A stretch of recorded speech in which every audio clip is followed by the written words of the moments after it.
Miscellaneous type आप इसको समझ सकते हैं।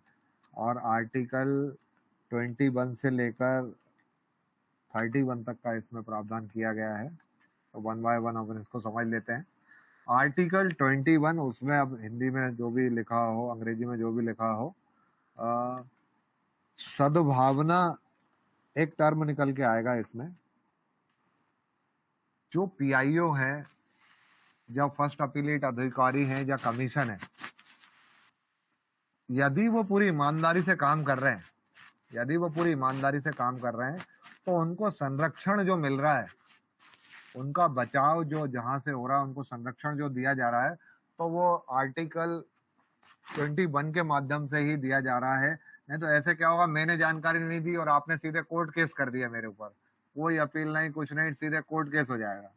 तो जो पीआईओ एपीआईओ डरे नहीं और वो पूरे हिम्मत के साथ काम करें। मैंने इसका कुछ का थोड़ा बहुत मटेरियल भी कॉपी किया हुआ है कहीं से, अगर मैं दिखा पाऊँ आपको तो थोड़ा थोड़ा सा हम पढ़ेंगे, क्योंकि काफ़ी सारा टाइम हो गया। बाकी आप लोग डिटेल में उस सेक्शन में जाके पढ़ सकते हैं। नॉर्मली इस सेक्शन पे ज़्यादा कोई बात नहीं करता है, और मुझे ना काफ़ी इंटरेस्टिंग सेक्शन लगा ये, और सबसे ज़्यादा धाराएं भी उसी में थी, तो मेरा थोड़ा सा पढ़ते पढ़ते मन लग गया। मैं आपको दिखाना चाहूँगा आर्टिकल 21, जो मैंने सद्भावना वाली बात बोली, वो कहीं ना कहीं उस आर्टिकल 21 में वो सद्भावना वाली बात निकल के आएगी जब अपन बात करें, क्योंकि मैंने उसको उसी टर्म में उसी चीज में जानने की कोशिश करी है। सीआईसी जजमेंट ये हो गया, सेक्शन 10 हम बात कर चुके हैं ऑलरेडी। आर्टिकल 21, ठीक है। सद्भावना में की गई कार्यवाही की सुरक्षा, अंग्रेजी में देख लेना क्या टर्म यूज हो रही है, या एक्ट में क्या टर्म लिखी हुई है। आरटीआई एक्ट के किसी प्रावधान के तहत ईमानदारी से किए गए किसी भी कार्रवाई के लिए किसी लोक सूचना अधिकारी या अन्य व्यक्ति के खिलाफ कोई मुकदमा, अभियोजन या अन्य कानूनी कार्रवाई नहीं की जाएगी। तो ये जो अधिकार जो मिला हुआ है, जो संरक्षण पीआईओ एपीआईओ को मिला हुआ है, वो आर्टिकल 21 के तहत मिला हुआ है। पीआर, अब एक एग्जाम्पल से समझाने की कोशिश की, पीआरओ ने आरटीआई से कोई सूचना देने से मना कर दिया क्योंकि उसे लगा कि ये सेक्शन 8 के तहत एग्जम्प्टेड है। मैंने आपसे कहा कि देखिए एग्जम्पशन इंटरप्रिटेशन है। अब किसी को लग रहा है दे देना चाहिए, किसी को लोकहित वाली बात आ रही है नहीं देना चाहिए, देना चाहिए वाली चीज है। अब किसी ने मना कर दिया, बाद में सीआईसी ने कहा कि सूचना देनी चाहिए थी, लेकिन एप्लीकेंट चाहे तो पीआईओ पर केस नहीं कर सकता, क्योंकि सेक्शन 21 उसे सुरक्षा देता है कि उसने जो निर्णय लिया है वो सद्भावना में लिया है। मतलब उसने किसी गलत नियति से, बदनियति से निर्णय नहीं लिया है। अगर पीआईओ या अधिकारी ने जानबूझकर गड़बड़ी की, बदनियति से झूठ बोला या रिश्वत लेकर सूचना रोकी, तो फिर ये सुरक्षा नहीं मिलेगी। तब भ्रष्टाचार या अनुशासनात्मक कार्रवाई जो है वो संभव है, लेकिन तब आरटीआई सेक्शन 21 उसकी मदद नहीं करेगा। तो चैप्टर 6 धारा 21 सद्भावना में की गई कार्रवाई जो है उसको सुरक्षा का प्रावधान यहाँ पे किया जा रहा है कि अगर आप ईमानदारी से काम कर रहे हैं तो आपको डरने की आवश्यकता नहीं है। ये कौन सी धारा कह रही है कि ईमानदारी से काम करो, कोई डरे नहीं, ये आपसे कह रही है सेक्शन 21। अब मैं आपको एक्ट में लेके चलता हूं और सेक्शन 22 की बात कर लेता हूं। अधिनियम का अध्यारोही प्रभाव होना, ओवरराइडिंग इफेक्ट, इंग्लिश में अगर आप खोलेंगे तो ओवरराइडिंग इफेक्ट वाली बात आएगी। यदि कहीं विवाद उत्पन्न होता है कि ये सूचना देनी चाहिए या नहीं देनी चाहिए, देखो act to have overriding effect, ये अधिनियम की धारा 21 को अंग्रेजी में कहते हैं। ओवरराइड कर देगा बाकी सारे पुराने लॉ को, जो 1923 का गुप्तवाद अधिनियम है, या कोई ओथ ऑफ पब्लिक सर्वेंट है, या सीक्रेसी, जो भी अन्य दुनिया भर के एक्ट बने हुए थे या कंडक्ट रूल्स बने हुए थे, यदि उससे कोई विवाद खाता है तो 22 लागू होगा और आरटीआई एक्ट सबको सुपरसीड कर देगा। आरटीआई एक्ट सबके आगे आ जाएगा। आरटीआई एक्ट की धारा 22 कहती है, आरटीआई एक्ट को किसी भी अन्य कानून, नियम या सरकारी गोपनीयता कानून जैसे ऑफिशियल सीक्रेट एक्ट से ऊपर माना जाएगा। अगर कोई विरोध या टकराव होता है, यदि बात आएगी तो फिर आरटीआई की बात मानी जाएगी। अगर आरटीआई एक्ट और किसी अन्य कानून से टकराव होता है तो आरटीआई एक्ट लागू होगा। सीधे शब्दों में अर्थ, आरटीआई एक्ट पारदर्शिता का कानून है। अगर कोई पुराना या दूसरा कानून सूचना देने से रोकता है, और आरटीआई कहता है कि सूचना देनी चाहिए, तो आरटीआई ही चलेगा, आरटीआई ही फॉलो होगा। आरटीआई की ताकत इसलिए ज्यादा है क्योंकि इसे ओवरराइडिंग लॉ बनाया गया है। इसलिए बार बार मैं एक जो टर्म बोल रहा हूँ कि आरटीआई को जो विस्तृत स्वरूप भारत जैसे देश में लागू किया गया है, इतने बड़े लोकतंत्र में लागू किया गया है, और आज से 20 साल पहले लागू किया गया है, तो ये इस एक्ट की ब्यूटी ऑफ द एक्ट इसको हम बोल सकते हैं कि 2 दशक बाद भी हमें पता था कि आरटीआई एक्ट को हमें इतना पावरफुल बनाया हुआ है कि बाकी सारे लॉ इसके सामने ओवरराइड हो जा रहे हैं, गौण हो जा रहे हैं, नगण्य हो जा रहे हैं। तो ऑफिशियल सीक्रेट एक्ट 1923 है, जो सरकार की गोपनीयता बातों को छुपाने के लिए बनाया गया था। और मैंने वो हर्डल्स ऑफ आरटीआई एक्ट बताया था, उसमें सिविल सर्विस कंडक्ट रूल्स की बात की थी, इंटरनल मैनुअल्स या कॉन्फिडेंशियल क्लॉजेस की बात की थी। आरटीआई आने के बाद सरकार ने कहा पारदर्शिता जरूरी है, इसलिए आरटीआई को अन्य गोपनीय कानूनों से ऊपर रखा जाए। आरटीआई अधिनियम को लागू करने के लिए यदि किसी भी अन्य कानून, नियम या अधिसूचना में कोई विरोध है तो आरटीआई की धाराएं ही लागू होंगी। ये आर्टिकल 22 में डिफाइन किया गया है। आरटीआई को ओवरराइडिंग इफेक्ट के साथ पारित किया गया है।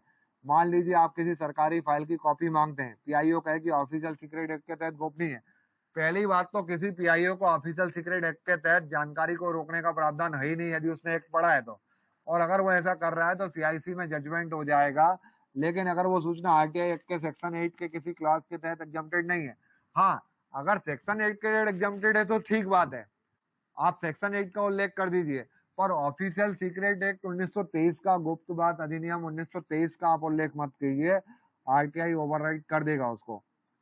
कई केसेस में सीआईसी ने साफ कहा, अगर कोई विभाग आरटीआई का जवाब ऑफिशियल सीक्रेट एक्ट के नाम पर रोकता है और सूचना आरटीआई की धारा 8 के तहत एग्जम्प्ट नहीं है, तो सेक्शन 22 लागू होगा और सूचना देनी होगी। ये आपका कौन सा आर्टिकल कह रहा है? आर्टिकल 22।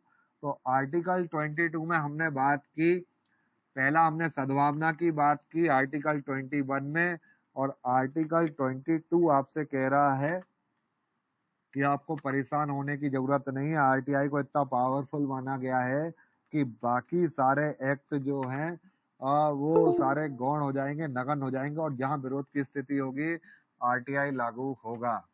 अब मैं बात कर देता हूं आर्टिकल 23 की, और मैं फटाफट आपको आर्टिकल 23 के बारे में बता देता हूं। जो जुडिशियल जो हमारा सिस्टम है उसको क्षेत्राधिकार जो है उसकी बाउंड्री जो है ना वो तय की गई है। अंग्रेजी में, हिंदी में आप थोड़ा सा पढ़ लेना क्या भाषा का उपयोग कर रहे हैं। आरटीआई के तहत एक इतना विस्तृत कानून उन्होंने बनाया कि अगर आप अनसेटिस्फाइड हैं तो आप फर्स्ट अपील में चले जाइए। फर्स्ट अपील में प्रथम अपीली अधिकारी विभाग के ही हैं, यदि वो भी आपको नहीं सुन रहे हैं तो आप सेकंड अपील में चले जाइए। सेकंड अपील में जाके आप ये सारे अपनी सुनवाई करवा लीजिए। पर आपको सिविल कोर्ट में जाने का प्रावधान नहीं है, आप सिविल कोर्ट में नहीं जा सकते। यदि आपको सेकंड अपील से भी आप सेटिस्फाई नहीं हो रहे हैं तो आप सिविल कोर्ट में केस नहीं कर सकते, आपको हाई कोर्ट या सुप्रीम कोर्ट में जाना पड़ेगा। ये जो वर्जनिंग ऑफ एक टर्म निकल गया कि क्षेत्राधिकार जो सीमित कर रहे हैं जुडिशियल सिस्टम का, सिविल कोर्ट को आरटीआई के पैमाने से दूर रखा गया, क्योंकि आरटीआई में अपना खुद का एक अपील प्रावधान है, अपील सिस्टम है। यदि सिविल कोर्ट इन्वॉल्व हो जाता तो आप सोचिए कि हर छोटा से छोटा व्यक्ति जिला न्यायालय में आरटीआई के अगेंस्ट में केस लगा देता। पीआईओ एपीआईओ कोई काम ही नहीं कर पाते, फर्स्ट अपील अधिकारी कोई काम ही नहीं कर पाता। तो यहाँ पर सेकंड अपील के बाद यदि आपको दिक्कत हो रही है, सेकंड अपील के बाद यदि आपको दिक्कत हो रही है, आपको लग रहा है कि जजमेंट जो है सेकंड अपील में भी सही नहीं आया है, तो आप कहाँ जा सकते हो? हाई कोर्ट चले जाओ, सुप्रीम कोर्ट चले जाओ, उसका प्रावधान है। पर आप सिविल कोर्ट में केस दर्ज नहीं कर सकते। तो आरटीआई एक्ट जो उसकी स्वायत्ता, उसकी इंडिपेंडेंस जो है, आर्टिकल 23 ने वो उसको लौटाई है, वो उसको प्रदान की है, ताकि कोई बाहरी जो सिविल कोर्ट जो है उसका कोई इसमें हस्तक्षेप ना हो जिला स्तर पर। अगर किसी को दिक्कत है तो पूरे अपील के प्रावधान से गुजरने के बाद वो हाई कोर्ट और सुप्रीम कोर्ट जा सकता है। तो अगर आरटीआई डिसीजन के अगेंस्ट आप केस नहीं लगा सकते तो कहाँ नहीं लगा सकते? सिविल कोर्ट में नहीं लगा सकते। सिविल कोर्ट को जो बाहर किया गया है, दूर किया गया है, ये प्रावधान आपको कहाँ पे मिल रहा है? आर्टिकल 23 में मिल रहा है। आर्टिकल 24 में सेकेंड शेड्यूल में कुछ सूचियां दी गई हैं। सेकेंड शेड्यूल, या जिसको हिंदी में आप द्वितीय अनुसूची बोलेंगे, कुछ ऑर्गेनाइजेशन है जो देश की सुरक्षा से संबंधित हैं, और इन ऑर्गेनाइजेशन को यहाँ पर क्या किया गया है? एग्जम्प्ट किया गया है। अब आप देखिए ब्यूटी ऑफ द एक्ट, देखिए आप, धारा 8 में कुछ केसेस डिफाइंड हैं, धारा 8 में कुछ केसेस डिफाइंड है जिसके तहत सूचना को एग्जाम किया गया है, पर धारा 24 में पूरे के पूरे संस्थानों को एग्जाम किया गया है। उन संस्थानों की सूची मैं आपको दिखा देता हूं। अगर ये संस्थानों को एग्जाम नहीं करते ना तो ऑपरेशन सिंदूर के पहले ही ना कई सारी आरटीआई लग जाती उन संस्थानों के ऊपर कि आप क्या करने वाले हैं, आप क्या करने वाले हैं। एक्ट में सबसे नीचे की तरफ द्वितीय अनुसूची, या अंग्रेजी में सेकंड शेड्यूल हम कहेंगे, तो केंद्रीय सरकार द्वारा स्थापित सूचना और सुरक्षा संगठन, ये पूरे संगठनों की सूची है जो आर्टिकल 24 के तहत, चाहे केंद्रीय आर्थिक सूचना ब्यूरो हो, प्रवर्तन निर्देशालय हो, विशेष सीमांत बल हो, सीमा सुरक्षा बल हो, केंद्रीय आरक्षित पुलिस बल हो, भारत तिब्बत सीमा बल हो, केंद्रीय औद्योगिक, जब भी आपने ट्रेनिंग भी कराई होगी EHRMS की, तो SI SF और ये सब जो सुने हुए हैं, राष्ट्रीय सुरक्षा गार्ड हो गए, असम राइफल्स हो गए, ये सब CBI, और ये दुनिया भर का जो अंग्रेजी में नाम आपने सुन के रखे हैं, वो सारे संगठन जो है यहाँ पर एग्जम्प्टेड रखे गए हैं। इस आर्टिकल 24 के माध्यम से उनको दूर रखा गया है। आर्टिकल 24 में वो सारे सेकंड अनुसूची में इन सबको एग्जम्प्ट किया गया है, और इसी को ध्यान में रखते हमारी स्टेट गवर्नमेंट ने भी अपनी जो स्पेशल ब्रांच PHQ है और वाणिज्यिक कर का जो एक इकोनॉमिक उनका एक फोरम है, उनके यहाँ से हमारे यहाँ ट्रेनिंग में भी लोग आए थे, अभी मैं सर्कुलर दिखा दूंगा। कुछ 4-5 संस्थान हमारे मध्य प्रदेश शासन ने भी इसी आर्टिकल 24 का उपयोग करते हुए एग्जाम्प्ट कर दिए कि इनकी जानकारी जो है हम नहीं दे पाएंगे। लेकिन इसमें एक फ्लॉ कहना चाहिए, फ्लॉ सही शब्द नहीं होगा, इसमें एक ट्विस्ट ये है, क्योंकि आरटीआई पारदर्शिता का कानून है। यदि इन एमपी की संस्थाओं कौन में सी संस्था है सर? एमपी की संस्थाओं का नाम एक बार बता दीजिए। मैं सर्कुलर दिखा दूंगा सर अभी आपको, वो मार्गदर्शिका जो प्रशासन अकेडमी से आपको मिली हुई है उसमें आप देख लेंगे। आज 200-300 पन्ने की मार्गदर्शिका, उसमें एक पर्टिकुलर पेज पे आपको वो सर्कुलर दिख जाएगा। एमपी का स्पेशल ब्रांच PHQ, जिनकी हमने बहुत ज्यादा EHRMS का प्रशिक्षण कराया था अभी, वो है उसमें शामिल है। और वाणिज्यिक कर डिपार्टमेंट का भी इकोनॉमिक से जुड़ी हुई आर्थिक अन्वेषण ब्यूरो, कुछ ऐसा कुछ उनका संगठन है, वो भी उसमें शामिल है। 1-2 संगठन और शामिल है, अभी मैं दिखा दूंगा आपको। लेकिन ये जो संस्थाएं जो एग्जम्प्टेड हैं, इन संस्थाओं में भी यदि भ्रष्टाचार की बात आएगी, ह्यूमन राइट्स वायलेशन की बात आएगी, तो इन संस्थाओं में भी आरटीआई का प्रावधान है। इन संस्थाओं में भ्रष्टाचार की शिकायत, भ्रष्टाचार और ह्यूमन राइट्स वायलेशन की किसी अधिकारी की शिकायत है तो आप कर सकते हैं। और जो मैंने आपको एक PPT दिखाई थी उसमें सेकंड शेड्यूल की बात की थी, इसमें 45 दिन का प्रावधान था, तो वो जानकारी भले ही कमीशन से दी जाएगी, पर उसकी जो सिफारिश है वो नेशनल या स्टेट ह्यूमन राइट्स कमीशन के माध्यम से की जाएगी, तब जाके वो आपको CIC या SIC के माध्यम से जानकारी मिलेगी। तो ये वाला जो प्रावधान वहां पे किया गया है, ये आर्टिकल 24 में किया गया है। दो चीजों को, एक ह्यूमन राइट्स वायलेशन, वो संस्थाएं एग्जम्प्टेड हैं, बिल्कुल हैं, पर यदि उन संस्थाओं में कोई ह्यूमन राइट्स वायलेशन का कुछ केस बन रहा है या फिर करप्शन की बात आ रही है, तो भी इन संस्थाओं पर आरटीआई उसी तरीके से लागू होगा बाकी सारे प्राधिकरण पर जिस तरीके से लागू है।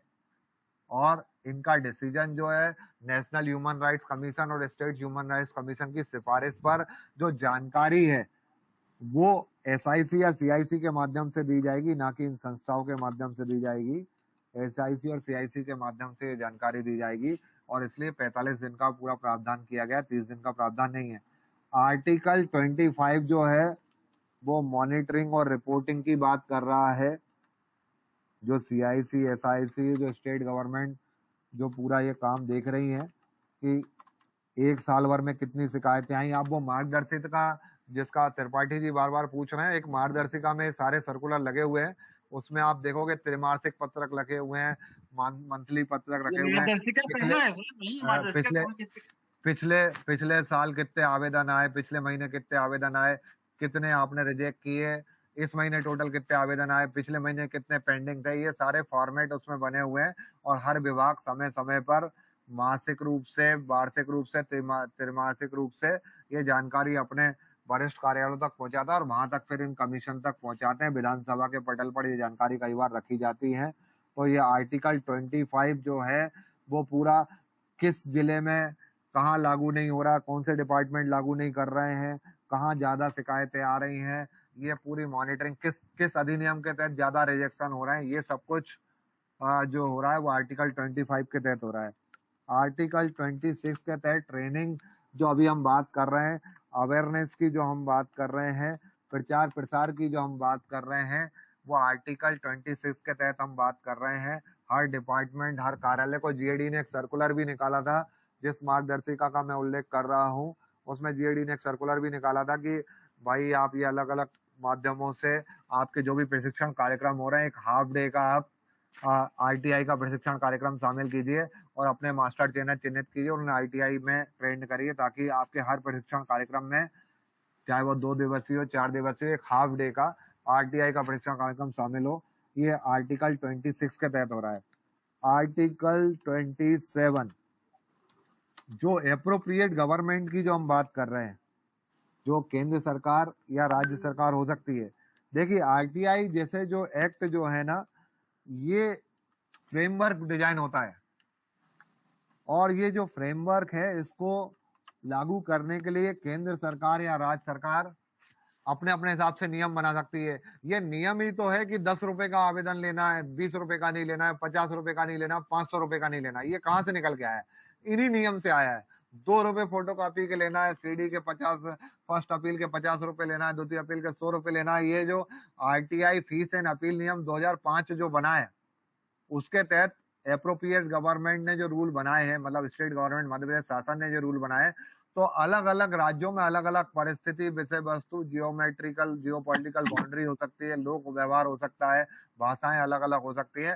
तो आरटीआई जो पूरा का पूरा फ्रेमवर्क है, उसमें सरकारों को जो अधिकार दिया गया कि आप अपने हिसाब से आरटीआई की मूल धारा प्रभावित ना हो, पारदर्शिता से कोई हम कॉम्प्रोमाइज नहीं करेंगे, हम जवाबदेही से कोई कॉम्प्रोमाइज नहीं करेंगे।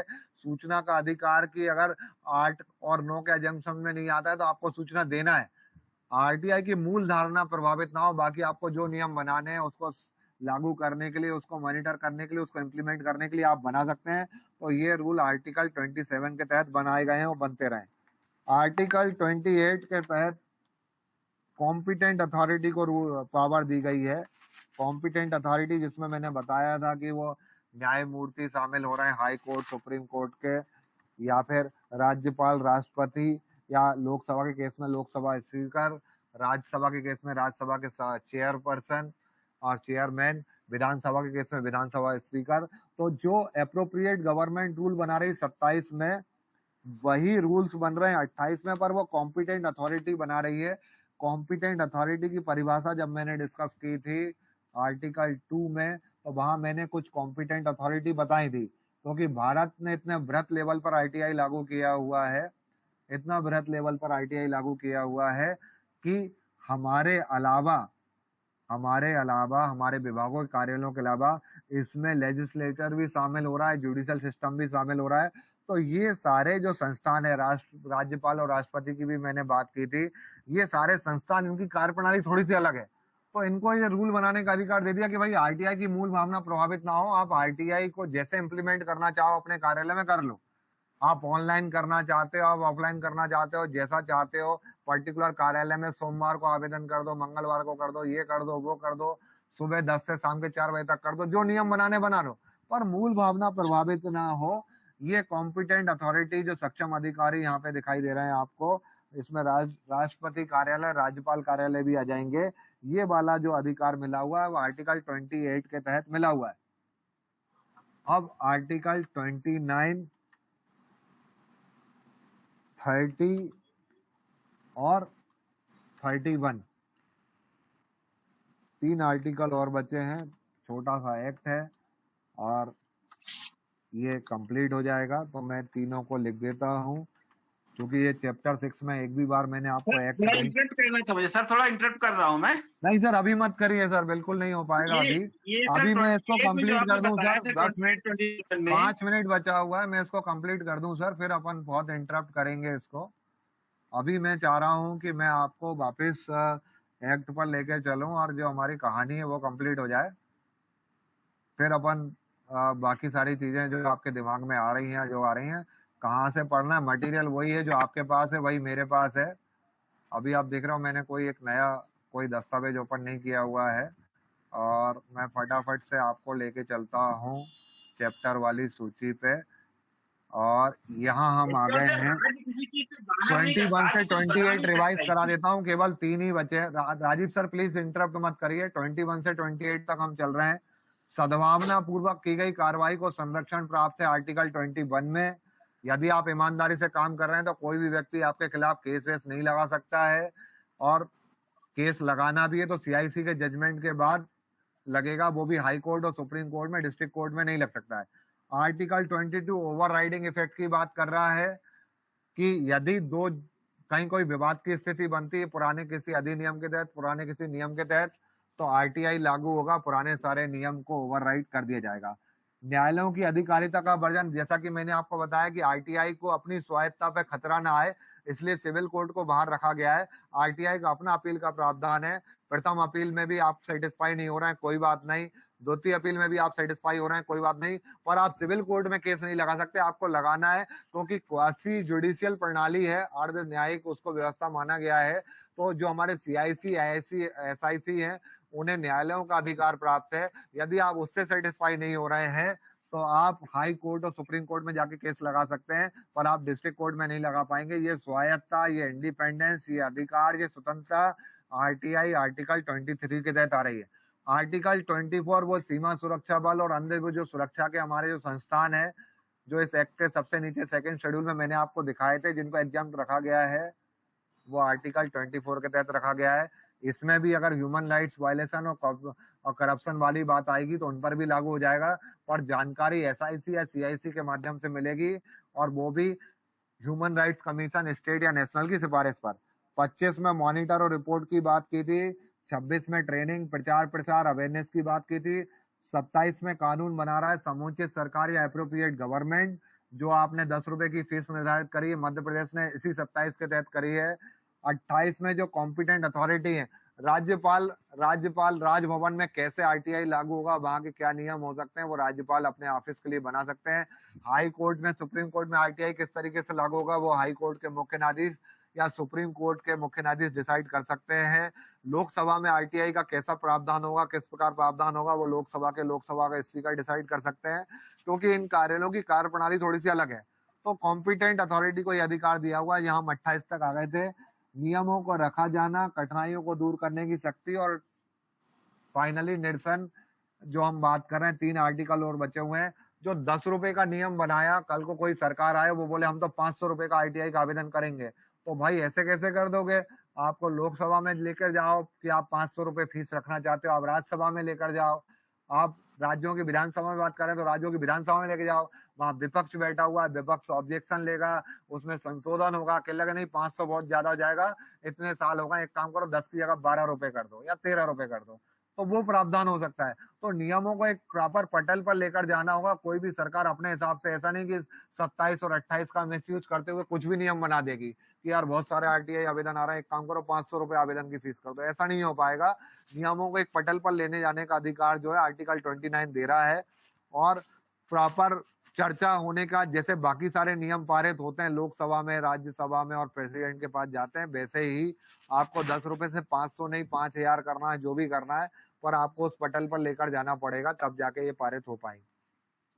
कठिनाइयों को दूर करने की शक्ति, एक्ट के लागू होने के 2 सालों तक ये अधिकार दिया गया था कि आप जो भी बनाना चाहते हैं, जो भी नियम लागू करना चाहते हैं, जो भी करना चाहते हैं, जो भी कठिनाई आ रही है उसको आप दूर करिए 2 सालों के अंदर। 2005 से 2007 तक एज इट इज ऐसा ही लिखा हुआ है। और निरसन मतलब पुराने सारे जो नियम थे, जो गुप्तवाद अधिनियम और जो भी नियम थे, उनको यहाँ पे समाप्त किया गया। एक लाइन का आर्टिकल 31 आपको तो मैं पढ़ा ही देता हूँ। एक लाइन में लिखा गया है सूचना स्वातंत्र अधिनियम 2002 2003 का 5 इसके द्वारा निर्देशित किया जाता है। और ये कठिनाइयों को दूर करने की जो मैं बात कर रहा हूँ ये भी 2 लाइनों का है कि भाई अगर आपको लग रहा है कि भाई कुछ कठिनाई आ रही है इसको इम्प्लीमेंट करने में, चाहे वो केंद्र सरकार हो चाहे राज्य सरकार हो, तो अपने हिसाब से कठिनाइयों को दूर करने के लिए जो भी आदेश पारित करना चाहे, जो भी अधिनियम लागू करना चाहे वो कर सकती है। तो ये मोटा मोटा आरटीआई एक्ट है जो चैप्टर 6 तक पहुंच गया है। कुछ चीजें मैं मार्गदर्शिका में बात कर रहा था, मार्गदर्शिका आपको ओपन करके आप लोग चाहें तो आप लोग भी देख सकते हैं। मोटा मोटा मैं कुछ दिखाना चाहूँ तो दिखा सकता हूँ, पर इसके पहले आपकी क्या इम्पेशेंस हो रहे थे आप सभी